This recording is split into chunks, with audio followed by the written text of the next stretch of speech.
ilmu makrifat tingkat tinggi, yang mana Anda semua akan terkejut yang luar biasa setelah mendengarkan ini. Assalamualaikum warahmatullahi wabarakatuh. Salam tilawah semesta. Allahumma sholli ala Sayyidina Muhammad wa ala alihi Sayyidina Muhammad. Hadirin sahabatku, semoga sehat semuanya, berkah, dilancarkan segala urusannya. Bagi yang sudah like, berkomentar, dan subscribe-nya, semoga berkah selalu. Di dalam video ini kita akan terkejut yang luar biasa. Kenapa? Karena Allah Subhanahu wa Ta'ala telah memberitahukan kepada segenap manusia yang ada di dunia ini dari surat Al-A'raf ayat 172. Ingatlah ketika Tuhanmu mengeluarkan anak Adam dari sulbi. Kemudian mereka mengambil kesaksian terhadap jiwa mereka. Seraya Tuhan berfirman, "Bukankah aku ini Tuhanmu?" Mereka menjawab, "Ya, betul, dan kami bersaksi." Kami menjadi saksi. Nah, ini supaya kamu nanti pada hari kiamat tidak mengatakan sesungguhnya kami orang yang lalai, atau tidak diberi peringatan tentang hal ini, tentang ketuhanan, tentang keesaan. Ini ada di surat ke-7 ayat 172 yang berbunyi, "Wa id akhadha rabbuka min bani Adam min dhuhurihim dzurriyyatahum wa asyhadahum ala anfusihim alastu bi rabbikum qalu bala syahidna an taqulu yaumal qiyamah inna kunna an hadza ghafilin." Nah, di dalam ayat ini kalau betul-betul dihayati, ditafakuri secara jernih, kita akan merasakan terkejut yang luar biasa dengan ayat ini. Karena ini ilmu makrifat tingkat tinggi, ya, ilmu makrifatullah. Kenapa? Karena ini ayat akan menggugah hati kita.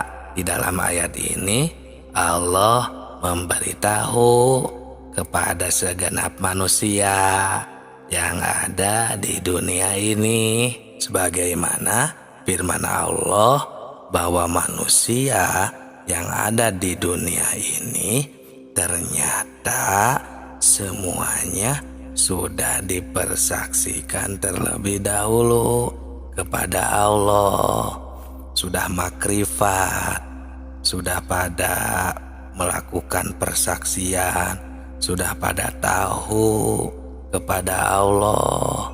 Sebenarnya dahulu, ya, ini sebelum manusia lahir ke bumi ini.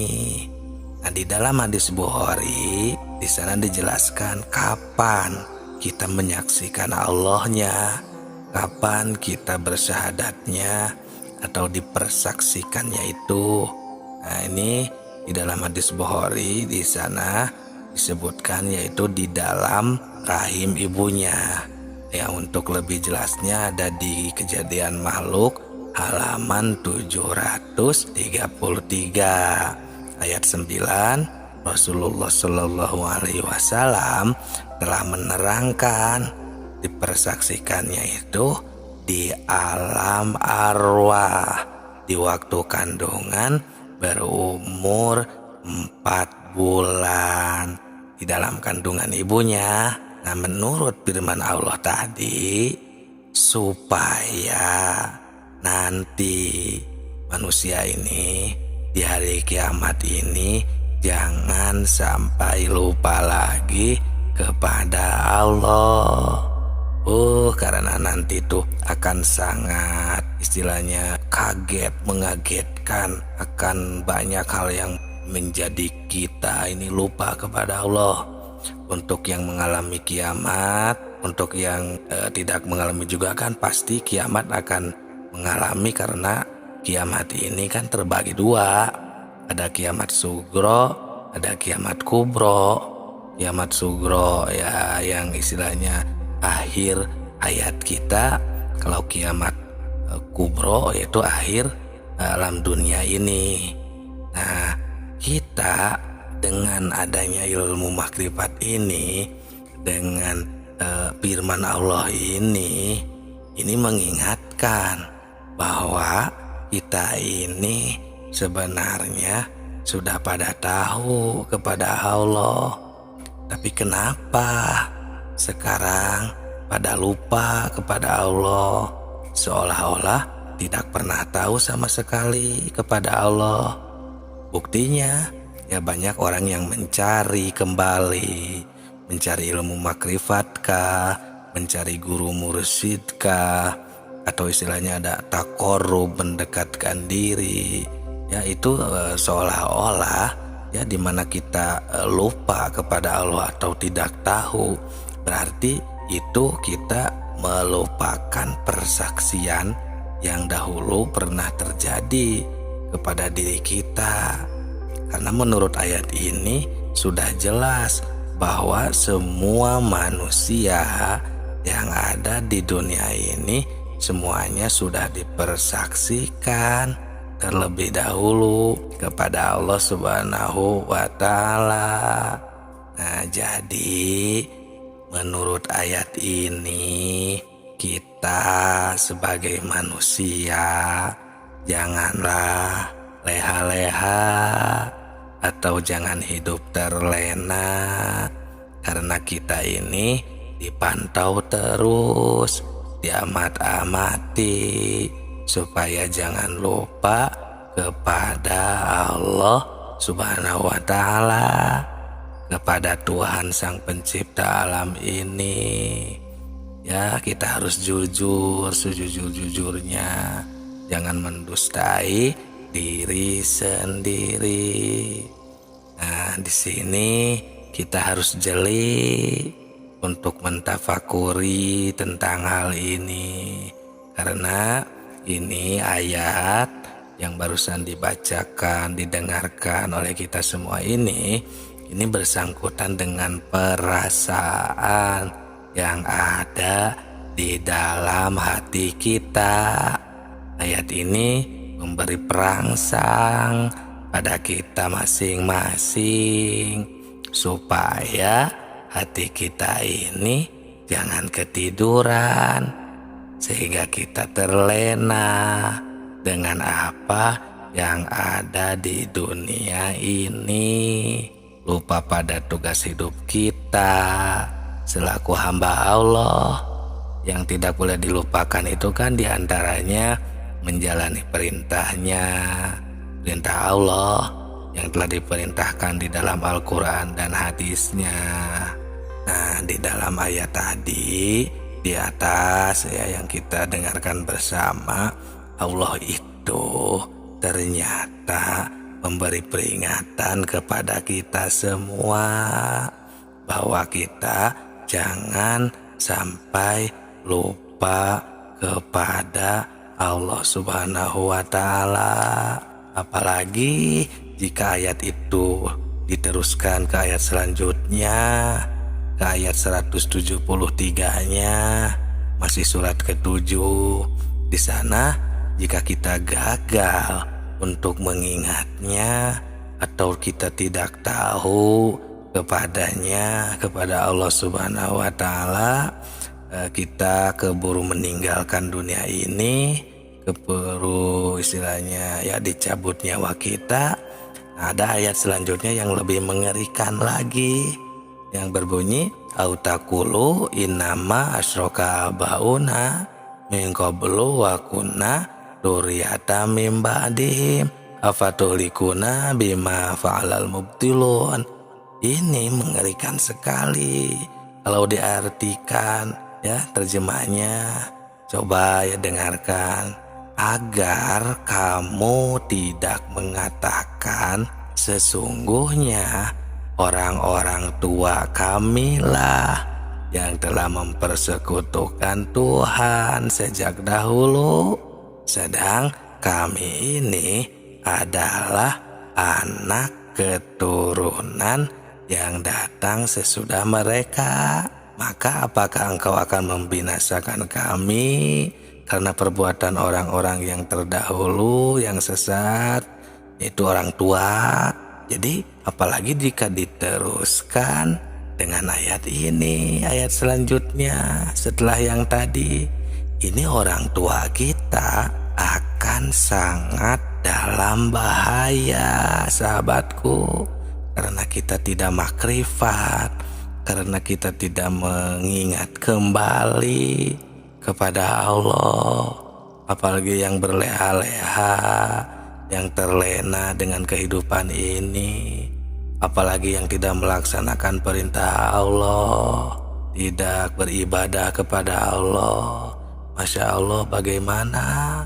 Sedangkan kita semua pasti menyayangi orang tua, tapi orang tua kita akan dalam bahaya jika kita tidak benar-benar mempelajari bagaimana mengingat Allah itu, atau ilmu makrifat, mengetahui kepada Allah di dunia ini. Nah, sekarang mari kita tanya diri kita masing-masing, apakah kita sekarang ingat kepada Allah? Di sini kita harus bertanya kepada hati kita yang jujur. Jangan membohongi diri kita sendiri. Karena di sini bukan ditanya ingat pada namanya, nama Tuhan, nama Allah, tapi di sini ditanya ingat pada Tuhannya yang diberi nama Tuhan, kepada Allahnya yang diberi nama Allah Subhanahu wa Ta'ala. Nah, kenapa pertanyaannya seperti ini? Jadi, kenapa pertanyaannya seperti ini? Karena banyak sekali orang yang cuma ingat kepada namanya saja, bukan ingat kepada Allahnya. Untuk menjawab pertanyaan ini, pertama kita harus memakai pikiran yang mendalam. Kedua, harus pakum bidoahir, sesuai hukum, sesuai dalil, kenyataan, bukti. Dan yang ketiga, harus memakai hati yang jujur. Baru pertanyaan ini bisa dijawab dengan sempurna. Tapi kalau ini dijawab dengan hati yang biasanya, yang bainahum istilahnya ya, yang standar manusiawi, ini takutnya akan menjadi timbul fitnah gitu di kalangan umat Islam. Naudzubillah, jangan sampai terjadi.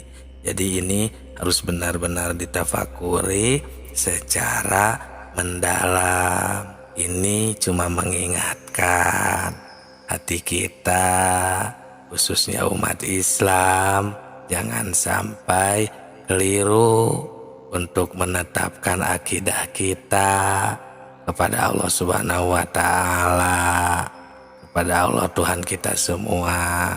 Karena ayat tadi itu Tuhan mengamat-ngamati, memantau, mengingatkan agar kita ini jangan sampai lupa kepadanya. Dan akan masih banyak sekali ayat-ayat tentang jangan sampai lupa kepada Allah. seperti surat ke-33 ayat 41. Di sana Allah Subhanahu wa taala mengingatkan, "Hai orang-orang yang beriman, ingatlah kepada Tuhanmu sebanyak-banyaknya ingat. Ya ayyuhalladzina amanu uzkurullah dzikron katsira." Yang itu. Nah, kalau ayat ini dikaji, ditafakuri juga secara mendalam, pasti kita akan terpanggil secara spontan. Terus kita mengusahakan supaya kita terus-menerus mengingat Tuhan. Seperti itu sahabatku. Bahkan ada lagi keterangan ini yang sering kita baca, padahal ya yang sudah mafhum. Hampir banyak yang membacakan ini. Ini berbunyi fi kulli lamhatin wa nafasin bi'adzali kulli ma'lumillah. Jadi ingatnya kepada Tuhan itu harus sebimbilangan napas kita dan kedipan mata kita. Masya Allah. Jadi fadzkur di sini, ingat di sini, zikir di sini, itu kan artinya ingat. Nah, ingat ini pekerjaan hati sahabatku, sahabat tilawah semesta. Ini ilmu ma'rifat ya, ilmu makrifat tingkat tinggi, jangan sampai lupa. Nah, sedangkan ya, hati ini kalau kita rasakan, ini sudah bukan pekerjaan lisan. Kita harus bisa membedakan. Kalau lisan bisa berucap tanpa hati. Nah, sedangkan jika hati ini ya tanpa lisan pun juga bisa. Jadi beda. Ya, pekerjaan lisan dan pekerjaan hati itu beda. Sedangkan kalau ingat ini adalah pekerjaan hati. Contohnya kita mengingat sesuatu hal yang kita misalnya ketinggalan atau lupa gak terbawa, contohnya barang-barang kita seperti jam tangan contohnya, atau motor, mobil atau apa gitu ya. Nah, kita mengingatnya tanpa harus berbicara kan bisa. Seperti itu. Jadi beda ya dengan pekerjaan lisan. Ini adalah pekerjaan hati sahabatku. Ya, ilmu makrifat tingkat tinggi ini ya sudah bukan lagi pekerjaan jasad atau lisan. Nah, pekerjaan hati ini untuk mengingat Allah yang sebenarnya. Nah, namun bisa ingat ini nih, di sini permasalahannya. Bisa ingat itu kalau ada pemberian, ya seperti pemberian dari mata atau dari indera lainnya ya, seperti telinga. Jadi panca indera ini yang nanti akan memberikan pemberiannya dari hasil penglihatan dan pendengaran contohnya ya, salah satunya. Nah, baru si hati akan bisa ingat. Karena kalau tidak ada pemberian dari dua panca indera itu contohnya ya, salah satunya, maka tidak akan ada di dalam hati ini. Coba saja kita rasakan. Jadi itulah sebenarnya sudah hukum mutlak. Ingat ini hanya kepada yang sudah kita ketahui. Kalau tidak percaya, silakan saja buktikan. Bisakah ingat pada yang belum diketahui? Itu tidak mungkin secara akal juga. Nah, tapi awas. Di sini mentafsirkan pendengaran dan penglihatan di sini bukan pendengaran penglihatan yang istilahnya yang zahir, atau istilah di dalam ilmu hakikat ini ya, atau ilmu makrifat ini disebutnya su'aul basiro, bukan penglihatan dan pendengaran seperti itu. Bukan su'aul basiro, penglihatan yang ada di mata pakai dua mata yang ada di kepala ini, bukan. Karena penglihatan ini ada beberapa level, ada 3. Yang pertama penglihatan zohir atau su'aul basiroh. Ini su'aul basiroh bisa melihatnya terhadap yang dohir-dohir, seperti melihat warna, bentuk, dan lain sebagainya yang ada di dunia ini. Nah, sedangkan yang kedua itu ainul basiroh. Nah, ini sudah mulai ke penglihatan batin.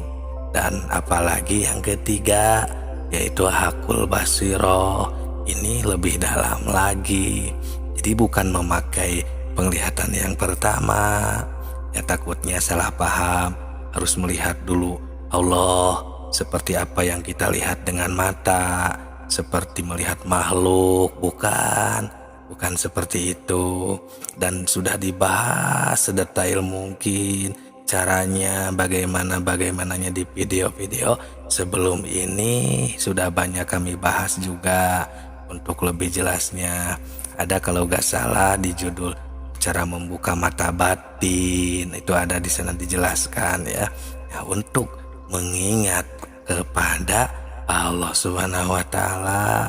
Karena kalau mengingat pakai penglihatan atau makrifat, pakai penglihatan yang su'aul basiroh, yang dohir tadi yang pertama, ini cuman bisa mendengar dan melihat yang kita lihat bersama, seperti gunung, laut, batu, pepohonan, ya contohnya, hewan dan lain sebagainya. Itu kan bukan Allah, tidak seperti itu mah makhluk ciptaan Allah, bukan itu yang dimaksud ya. Tapi untuk mencapai derajat ilmu makrifatullah ya, bukan yang su'aul basirah, tapi yang kedua dan yang ketiganya, yakni ainul basirah dan hakul basirah.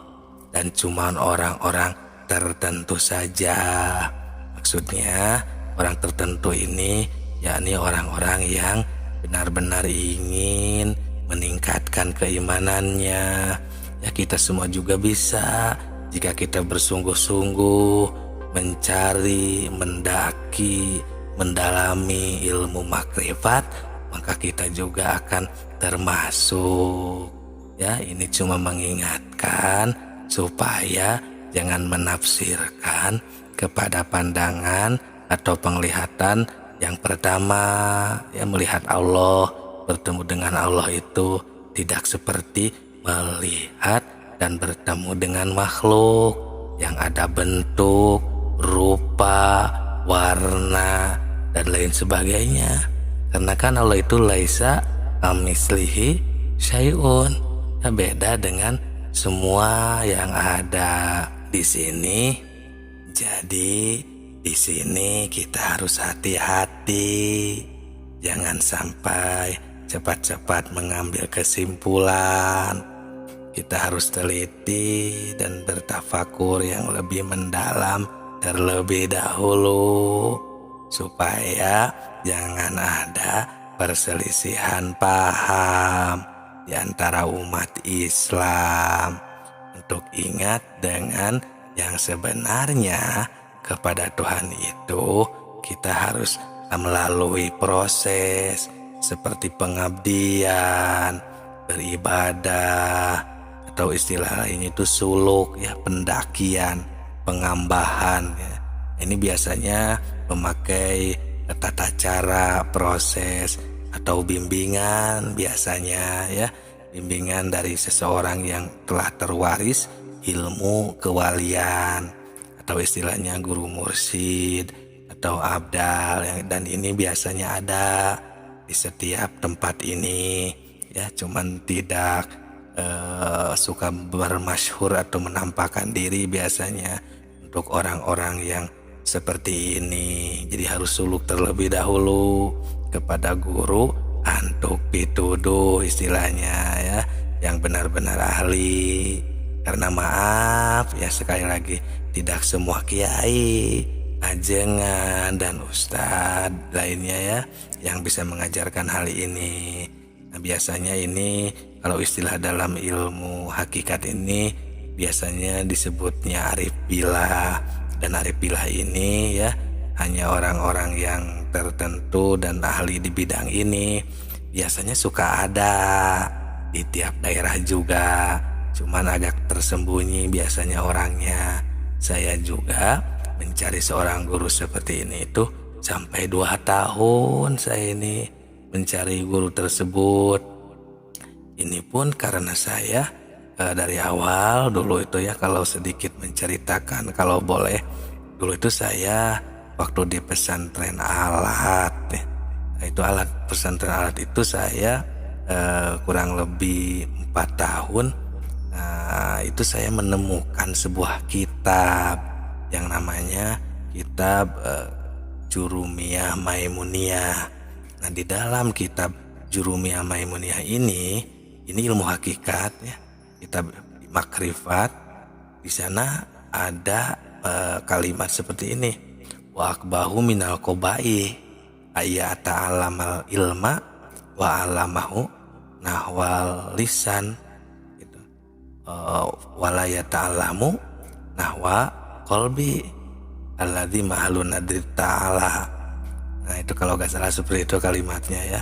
Jadi paling jelek di antara orang yang jelek ya, yaitu orang-orang yang hanya memperdalam ilmu nahwu lisan fam ya, lisan mulut gitu, tanpa mempelajari atau memperdalam ilmu nahwu qalbi, yang mana ini untuk melakukan atau supaya bertemu ya mahalun nadri ta'ala, untuk bertemu dengan Allah Subhanahu wa taala. Nah, jadi dari sana saya saya belum bisa nih untuk ilmu yang ini, harus kemana. Nah, dari sana saya mencari ya ke pesantren-pesantren. Makanya saya tahu di pesantren itu jarang itu, karena kebanyakan kan itu ya ilmu syariat untuk di pesantren, karena yang namanya juga kan pesantren umum itu tidak semua manusia langsung ke level makrifat, jadi ilmu dasar. Jadi lamanya itu dikarenakan itu karena dikira saya itu untuk mencari ilmu makrifat ini yaitu ke kiai yang masyhur, ajengan atau ustadz. Ternyata agak susah ya, cuman tidak semua ya, pasti ada juga yang tawado mungkin ya. Agak susah kalau kita mencarinya ke yang level kiai masyhur. Nah, mungkin dengan kesibukan dan lain sebagainya. Jadi pas menemukan ini ya ternyata emang orang biasa ya, kakek-kakek gitu dulu itu. Kalau saya itu tahun 2007 2008 saya itu sekitaran tahun itu. Dan saya itu menemukan dan mempelajarinya ya, pencarian selama 2 tahun juga seperti itu. Semoga sahabat tilawah semuanya juga bisa menemukan, karena jika Allah sudah menakdirkan pasti akan dipertemukan juga. Nah, seperti itu. Ini saking pentingnya untuk mengingat Tuhan ya. Kita ini harus terus berusaha sekuat mungkin, karena kalau kita lupa kepada Tuhan sekarang, apalagi nanti di akhirat, pasti kita akan lupa. Sedangkan kalau kita lupa karena tidak diberitahu oleh kedua orang tua, nah ini kita sudah tidak bisa lagi menghisabnya, atau istilahnya demo, protes kepada orang tua berdasarkan ayat selanjutnya yang tadi ya, yang ayat 173-nya. Jadi kita semua marilah ya, khususnya orang-orang yang beriman, mari kita bangkitkan pikiran kita untuk meneliti, mentafakuri ayat ini, karena sudah jelas ya, kita sudah dapat memahami berdasarkan tadi ayatnya, keterangannya, dalilnya ya, sudah nasiun andalilin. Ini betul-betul Tuhan ini melarang lupa kepadanya. Ya, juga jangan menyalahkan kedua orang tua kita, apalagi menghisabnya, karena kita sebetulnya sudah diberitahu oleh Tuhan, ya sudah makrifat juga sebenarnya, ya pada zaman dahulu yang tadi di alam arwah, di alam di alam rahim, ya Tuhan di sana itu melalui wahyu-wahyunya, ya melalui rasulnya sudah memberitahukan bahwa kita sudah mengatakan qalu bala syahidna, kita sudah bersaksi, sudah pada tahu. Maksudnya supaya kita nanti di akhirat itu jangan mengatakan lalai atau lupa kepadanya. Sebab kalau lupa atau lalai atau ya kita tuh tidak mengingatnya kepada Allah Subhanahu wa taala, ini bukan kesalahan orang tua, bukan kesalahan siapapun, tapi ini adalah kesalahan diri kita sendiri, yang akibatnya kita akan mendapatkan kesesatan. Dan itulah orang yang tersesat itu, yang punya ilmu sesat itu, jika kita lupa dan tidak mempelajari ilmu makrifat. Ya, makanya sangat penting sekali kita mempelajari ilmu makrifat, makrifatullah, ya, ilmu makrifat tingkat tinggi. Nah, akibatnya kita akan mendapatkan kesesatan. Ya, itu mungkin ya dikarenakan tidak mau tahu tentang agama sendiri. Karena itulah kita jadi bodoh misalnya ya, tentang persaksian, maksudnya tentang persaksian kepada Allah, tentang syahadat yang tadi kita bahas, tentang ilmu makrifat. Nah, bodoh ini dikarenakan kita lupa. Nah, lupa ini ya yang sehingga kita menjadi bodoh. Ini dikatakan dalam kitab Sirrul Asrar. Di situ dikatakan penyebab buta hati adalah karena kita lupa. Dengan lupa kita jadi bodoh. Nah, dalam urusan ketuhanan, setelah kita semua manusia sebelumnya di alam arwah kita sudah pada makrifat, pada tahu. Nah, seperti itu ya. Ini kita cuma mengingatkan agar kita semuanya jangan sampai lupa, jangan sampai tersesat, jangan sampai menyalahkan orang tua juga, agar kita semuanya bisa kembali makrifat, tahu kepada Allah, berpulang kepadanya, sehingga kita selamat di dunia dan di akhirat. Semoga bermanfaat. Salam tilawah semesta.